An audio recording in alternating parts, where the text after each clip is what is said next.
ole hei tuna hian va uk no te ei helai huan kong sir mai ser kunga hian oma kan an en le vele lok don ani mani kan an la sen viau maya ei kar khat nu ni le to tun lai hi Sava an no chom lai ni a then chuan an chom puitling to ni te in kan thredewa a then no chom mek ten lo ma chu wangin kan Sava te humhalh that an ngai fu maya ram kal te hin tinuam em maya an moya mu te hin nuama chu wangin Sava ti hlum lo ram abikin tunang hun lai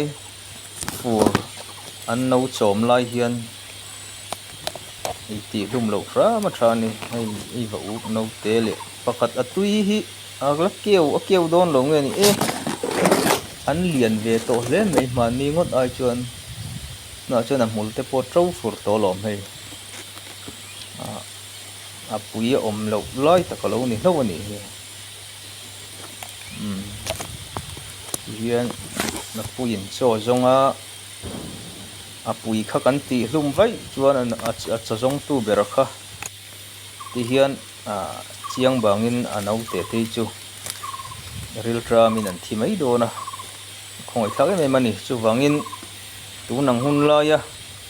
Sava ve sairo kherania mo silai mangania mo Sava han ti hlum hi ki lo ram hi thakop maya ngay ti hian fur lai po soi lovin bulum chua sanin an nau te tam an ti cho ten zong ve a thei to pan chua ve a ar satakin chon va zonga chu wangin ha takin an vakal an vat hok ka so te po mu mai thei te po ni lo ve mai thei tiang kara chuan an om ve a chu wangin hetiang an no nei an tui op an no nei hun lai bor he chuanin Sava hi ei ve lo ram a tha ti hlum lo ram a tha ni ei helai po hi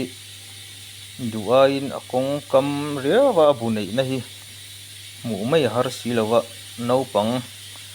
engma hret thiam lo te hian an muang ti ka lau rewa maro chu ni tin kakal